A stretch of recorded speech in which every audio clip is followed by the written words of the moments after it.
Hello everyone, स्वागत है आपका हमारे यूट्यूब चैनल सफलतागंज में। आई होप आप सब बहुत अच्छे होंगे और आपकी प्रिपरेशन भी बहुत अच्छी चल रही होगी। जैसा कि आप जानते हैं, हमने प्रीवियस अपने वीडियोस में कुछ टॉपिक कवर किए थे, तो आज मैं आपके लिए एक नया टॉपिक लेकर आई हूँ, वनस्पति विज्ञान की विभिन्न शाखाएँ या ब्रांचेस ऑफ बॉटनी।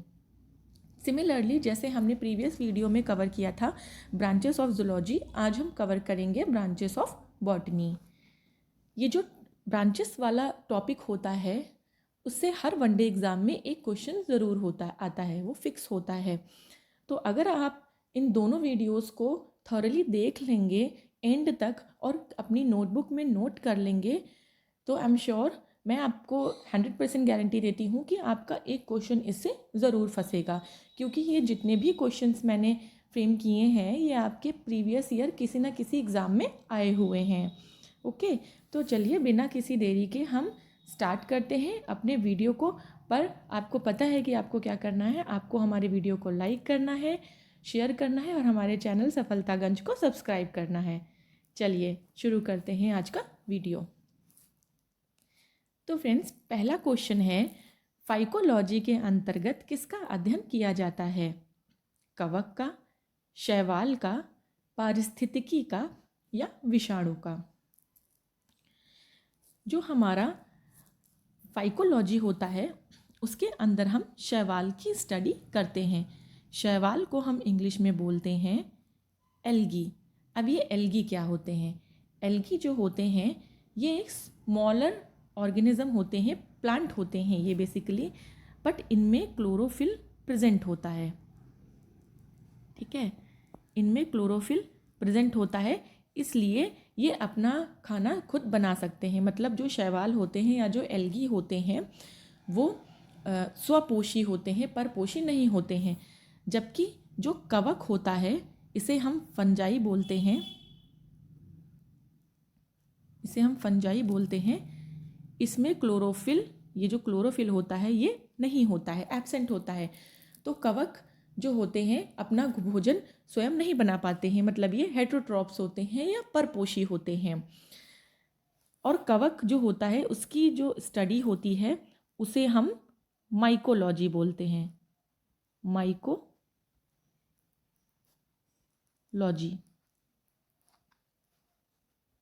ठीक, तीसरा हमारे पास ऑप्शन है हमारा पारिस्थितिकी। पारिस्थितिकी हम बोलते हैं इकोलॉजी को। अब इकोलॉजी क्या होती है? इकोलॉजी जो होती है वो बेसिकली स्टडी होती है इकोसिस्टम की या पारिस्थितिकी तंत्र की, पारिस्थितिकी तंत्र की।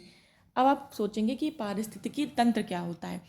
इकोसिस्टम या पारिस्थितिकी तंत्र बेसिकली जब जो जीव होता है, चाहे वो प्लांट हो, चाहे वो एनिमल हो, या चाहे वो एक माइक्रो ऑर्गेनिज्म यानी कि वायरस हो, बैक्टीरिया हो, फंजाई हो, कोई भी ऑर्गेनिज्म जो पृथ्वी पर एग्जिस्ट करता है, रहता है, उसका अपने आसपास के वातावरण से जो एक इंटरेक्शन होता है। इंटरेक्शन का मतलब एक समन्वय की प्रक्रिया जो होती है, एक दूसरे से किस रूप में वो मिलते हैं या किस चीज़ की सहायता से एक दूसरे से इंटरेक्ट करते हैं, उस तरह से जो एक सिस्टम बनता है उसे हम इकोसिस्टम बोलते हैं। ठीक है, तो उसकी स्टडी हम पारिस्थितिकी या इकोलॉजी में करते हैं। चौथा ऑप्शन है हमारा विषाणु। तो विषाणु के अध्ययन को हम वायरोलॉजी बोलते हैं, वायरोलॉजी। वायरो से वायरो एंड लॉजी से स्टडी। ठीक है, तो ये हमने चारों ऑप्शन इस तरीके से अपने कवर कर लिए। फाइकोलॉजी के अंतर्गत हम एल्गी या शैवाल का अध्ययन करते हैं, ये हमारा आंसर है। और एल्गी एक में क्लोरोफिल होता है, इसलिए एल्गी स्वपोषी होते हैं, परपोषी नहीं होते हैं। ऑन दी अदर हैंड जब बात करेंगे हम, तो जो कवक होता है फंजाई, उसकी में क्लोरोफिल नहीं होता है, मैंने यहाँ क्रॉस लगाया है, और इसकी स्टडी को हम माइकोलॉजी बोलते हैं। तीसरा ऑप्शन हमारा है पारिस्थितिकी, इसको हम इकोलॉजी बोलते हैं, और विषाणु को हम वायरोलॉजी बोलते हैं, इसकी स्टडी को। चलिए आगे बढ़ते हैं अपने नेक्स्ट क्वेश्चन की तरफ। फूलों के संवर्धन के विज्ञान को क्या कहते हैं? बहुत अच्छा क्वेश्चन ज़रूर आता है, इम्पॉर्टेंट भी है। फूलों का संवर्धन। अब पहले तो हम जान लें कि संवर्धन क्या होता है। देखिए, संवर्धन को हम इंग्लिश में बोलते हैं कल्चर।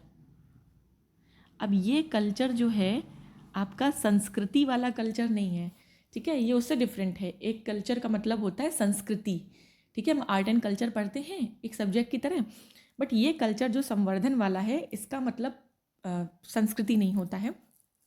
कल्चर बेसिकली हम क्या करते हैं, जब किसी चीज़ का मास प्रोडक्शन करते हैं, बहुत ज़्यादा संख्या में उसे आर्टिफिशियली उगाते हैं, उसे नेचुरल तरीके से नहीं, उसको हम आर्टिफिशियली उगाते हैं ज़्यादा संख्या में, या आर्टिफिशियली प्रोड्यूस करते हैं ज़्यादा संख्या में, तो उसे हम उसका कल्चर बोलते हैं। तो यहाँ पर जो कि फूलों के संवर्धन यानी कि फ्लावर्स के कल्चर की बात हो रही है, तो इसका आंसर होगा फ्लोरीकल्चर, ठीक है।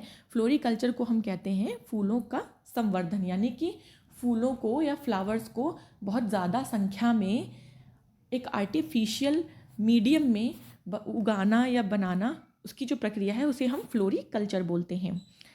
दूसरे ऑप्शंस पे भी हम नज़र डाल लेंगे। तो सेरीकल्चर, सेरीकल्चर क्योंकि ये कल्चर है ना, तो थोड़ा रिलेटेबल लग रहा है, तो मैं पहले कल्चर वाले आपको ऑप्शंस बता देती हूँ। तो सेरीकल्चर क्या होता है, बहुत इम्पॉर्टेंट। सेरीकल्चर होता है आपका सिल्कवर्म जो होता है, रेशम का कीड़ा, सिल्कवर्म या इसी को हम कहते हैं रेशम। एक सेकेंड, थोड़ा सा साफ लिख दूं मैं, रेशम बहुत इम्पॉर्टेंट है, ये सेरीकल्चर आता है, हो रहा है। चलिए, तो सेरीकल्चर जो है इसको मैं स्टार भी लगा देती हूँ, ये बहुत इम्पॉर्टेंट है। सेरीकल्चर में हम सिल्कवर्म या रेशम का कीड़े जो होते हैं रेशम के, जिनसे हमें रेशम मिलता है, उनको जब हम एक आर्टिफिशियल माध्यम में, एक आर्टिफिशियल मीडियम में बहुत ज़्यादा उनका प्रोडक्शन करते हैं, मतलब हमें बहुत ज़्यादा सिल्क प्रोड्यूस करना है नेचुरली, तो शहतूत के पेड़ पे रहता है रेशम, आपको पता होगा रेशम का कीड़ा, तो कितने रहते होंगे, एक लिमिटेड नंबर में ना, बट हमें रेशम चाहिए बहुत ज़्यादा संख्या में, बहुत ज़्यादा रेशम चाहिए, तो हम उसे आर्टिफिशियल मीडियम में रेशम के कीड़े का रिप्रोडक्शन कराते हैं, उसका प्रोडक्शन कराते हैं, इसका कल्चर कराते हैं, ठीक है। नेक्स्ट ऑप्शन है हमारा पिसी कल्चर, ये भी बहुत इम्पॉर्टेंट है। पिसी कल्चर में हम फिशेस या मछली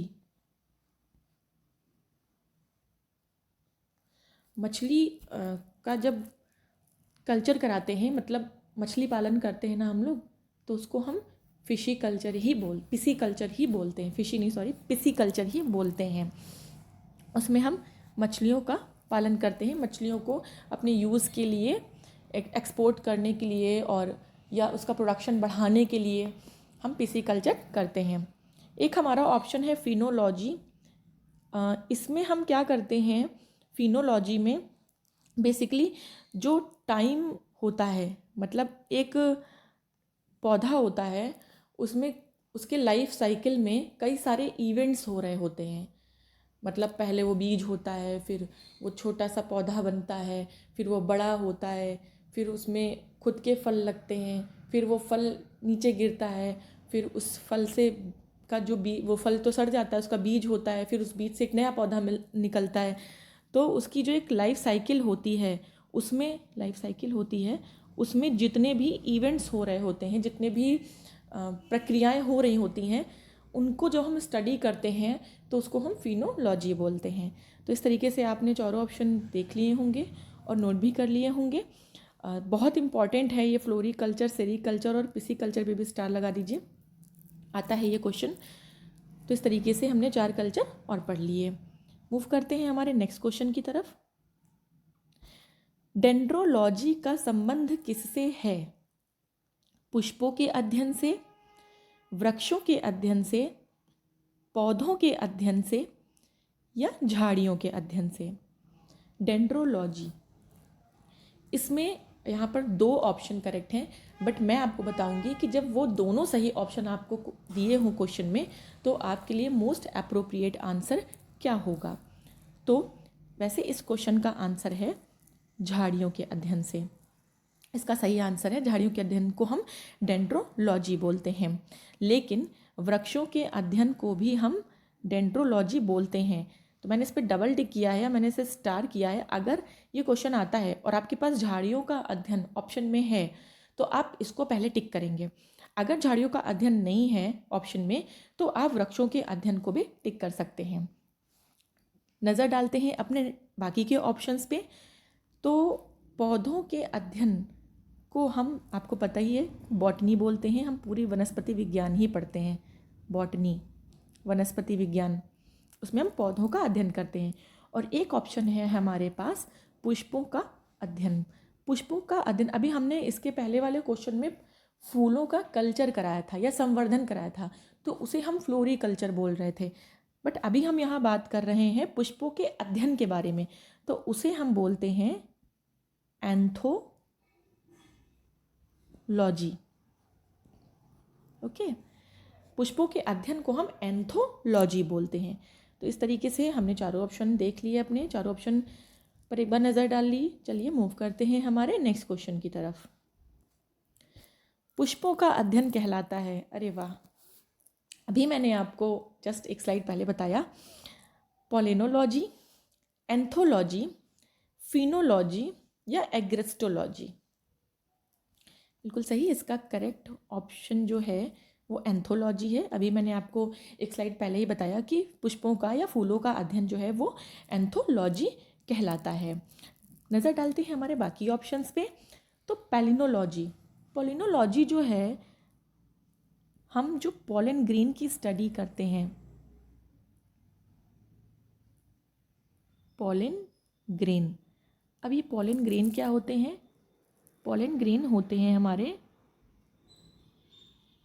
पराग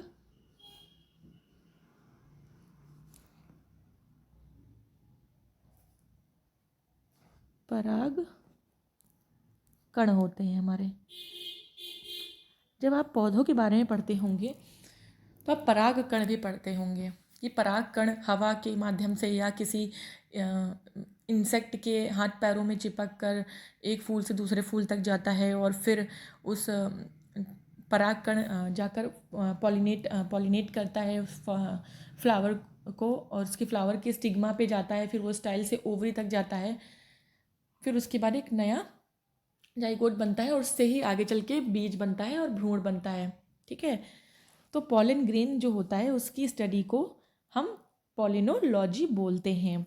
फिनोलॉजी मैंने अभी आपसे डिस्कस किया था कि एक प्लांट में जितने भी इवेंट होते हैं, जितनी भी प्रोसेस प्रक्रिया होती है, उसको अगर हम स्टडी करते हैं 1 बाय 1 तो वो फिनोलॉजी होता है। ठीक, और एग्रेस्टोलॉजी की बात करेंगे तो एग्रेस्टोलॉजी का मतलब होता है ग्रास या घास की स्टडी करना, एग्रेस्टोलॉजी होता है। तो इस तरीके से हमने अपना आंसर भी देख लिया और बाकी के ऑप्शंस भी देख लिए। चलिए मूव करते हैं हमारे नेक्स्ट क्वेश्चन की तरफ। सिल्वीकल्चर वनस्पति विज्ञान की वह शाखा है जिसमें अध्ययन किया जाता है शैवालों के संवर्धन का, कवकों के संवर्धन का, वनों के विकास का या वनस्पति का। बहुत ही अच्छा क्वेश्चन, प्रीवियस ईयर में यूपी टेट में ये क्वेश्चन आया हुआ है किसी ईयर में। तो इसका जो सही आंसर है सिल्वीकल्चर। सिल्वीकल्चर हम बेसिकली वनों के विकास को बोलते हैं, ठीक है, जिसमें हम वनों के विकास के बारे में पढ़ते हैं, उसके प्रोडक्ट्स के बारे में पढ़ते हैं, फॉरेस्ट प्रोडक्ट्स के बारे में, तो वो सिल्वीकल्चर में आता है। बात करेंगे अगर हमारे बाकी के ऑप्शंस की, तो शैवालों का संवर्धन आपको पता ही है, शैवाल एल्गी होता है, इसमें हम एल्गी का कल्चर कराते हैं। कवकों में हम फंजाई का या फंगस का कल्चर कराते हैं। वनस्पति पता ही हमें बॉटनी होती है। ठीक है, चलिए मूव करते हैं हमारे नेक्स्ट क्वेश्चन की तरफ। पीडोलॉजी में अध्ययन किया जाता है प्रदूषण का, चट्टानों का, भूमि का या पादप रोगों का। ये भूमि का है, मतलब भूमिका वाला भूमिका नहीं है। एक सेकेंड, इस तरीके से है ये, भूमि का अलग है। तो इस क्वेश्चन का जो करेक्ट आंसर है वो यही है, भूमिका। पीडोलॉजी में हम बेसिकली भूमि का नहीं, हम मिट्टी का अध्ययन करते हैं। उसी को इन्होंने भूमि ऑप्शन में दे रखा है, ठीक है। जैसे मिट्टी का जो बनना होता है उसे हम पीडोजेनेसिस बोलते हैं, पीडोजेनेसिस बोलते हैं हम भूमि का या मिट्टी का बनना, पीडोजेनेसिस होता है। तो मिट्टी के अध्ययन को हम पीडोलॉजी बोलते हैं, क्योंकि हमें पता है हम अगर किसी भी शब्द के आगे लॉजी लगा देंगे तो उसका मतलब होता है उस चीज़ की, पर्टिकुलर चीज़ की स्टडी। तो पीडोलॉजी में हम मिट्टी की स्टडी करते हैं। अगर मिट्टी ऑप्शन में दिया है तो मिट्टी ज़्यादा करेक्ट होगा, अगर मिट्टी नहीं दिया है तो भूमि भी करेक्ट होगा। चट्टानों का भी एक अध्ययन होता है, तो चट्टानों के अध्ययन को हम कहते हैं पेट्रोलॉजी।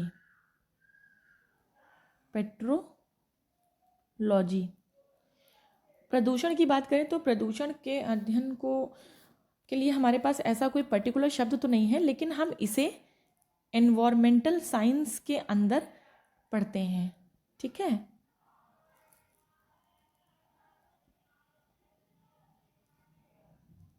हम इसे एनवायरमेंटल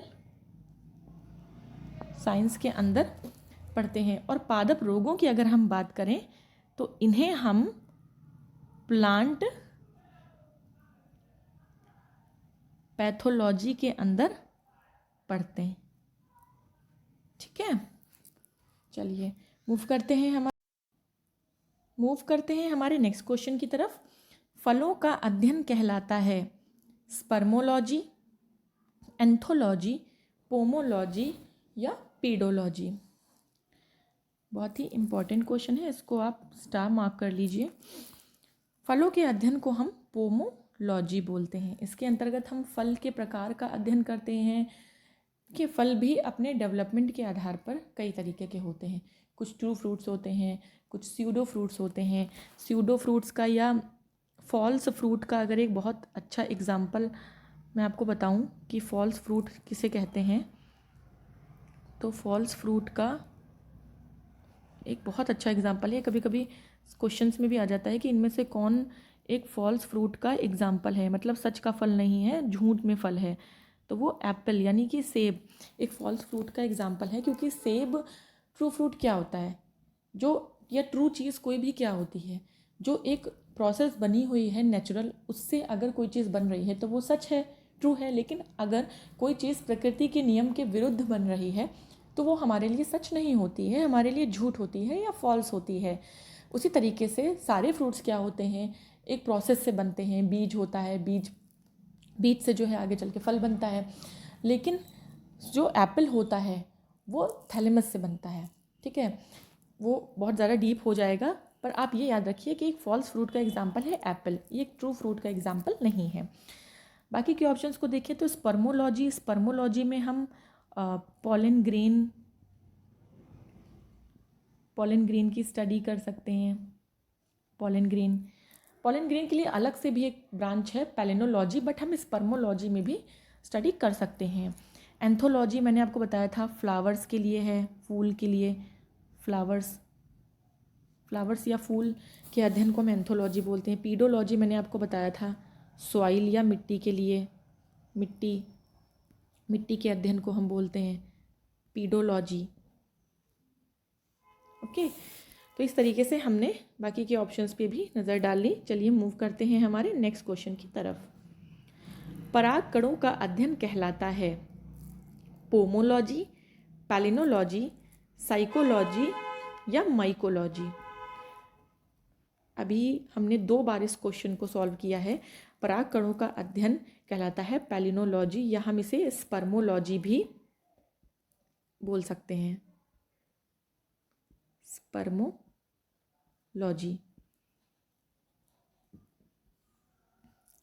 पोमोलॉजी आपको पता है फ्रूट्स की स्टडी होती है, या फल की, जिसे फल बोलते हैं,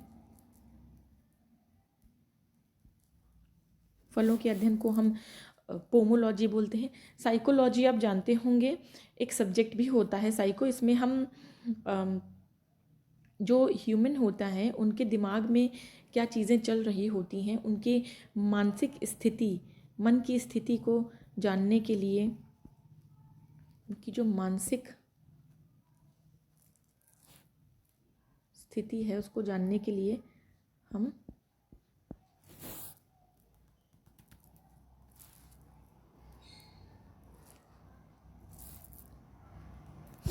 मानसिक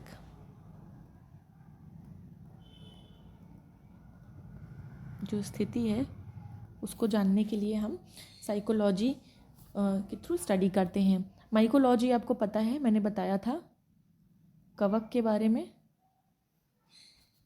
कवक। तो इस तरीके से हमने अपने सारे ऑप्शंस देख लिए हैं। चलिए मूव करते हैं हमारे नेक्स्ट क्वेश्चन की तरफ। साग सब्जी उत्पन्न करने वाले पौधों का अध्ययन कहलाता है। बहुत ही इम्पॉर्टेंट क्वेश्चन है ये, इसको आप मार्क कर लीजिए, इम्पॉर्टेंट।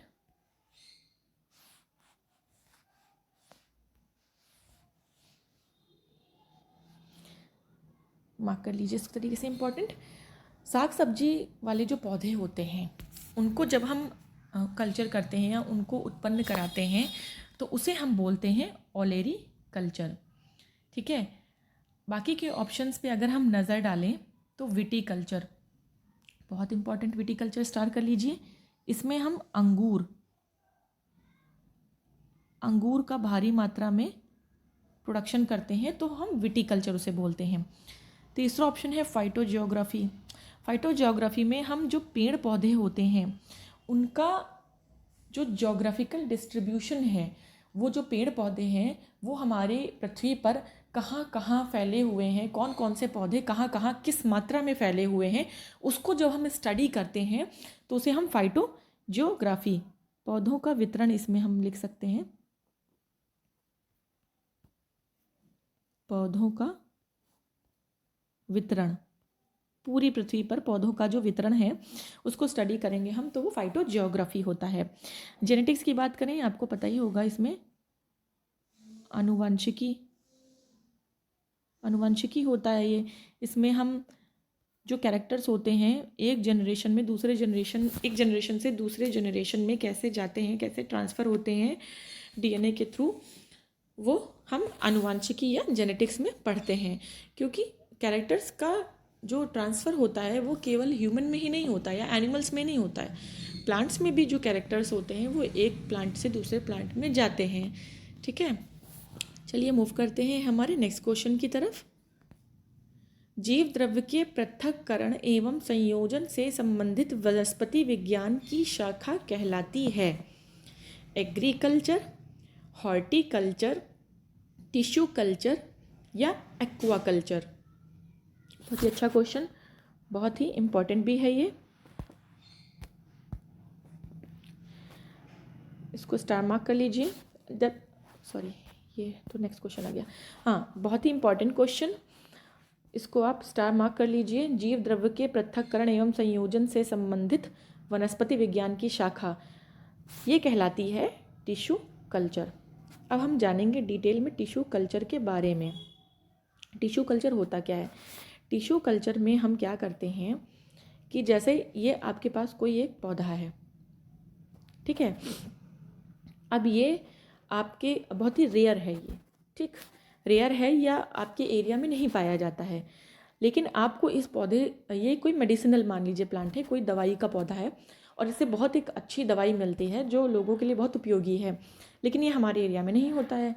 तो हम क्या करेंगे कि इस पौधे का कल्चर कराएंगे। हमारे पास ये एक ही पौधा मान लीजिए बचा है आखिरी, अब हमें इससे कई सारे पौधे बनाने हैं, तो हम क्या करेंगे, इसके जो पार्ट्स हैं जैसे रूट ले लिया, ठीक है, एक स्टेम ले लिया, एक लीफ ले ली, या हर पार्ट से को क्या करेंगे कि तोड़ेंगे और उसको उसको एक बड़ी सी चीज़ में रखते हैं, उसमें एक लिक्विड भरते हैं हम, लिक्विड, ठीक है।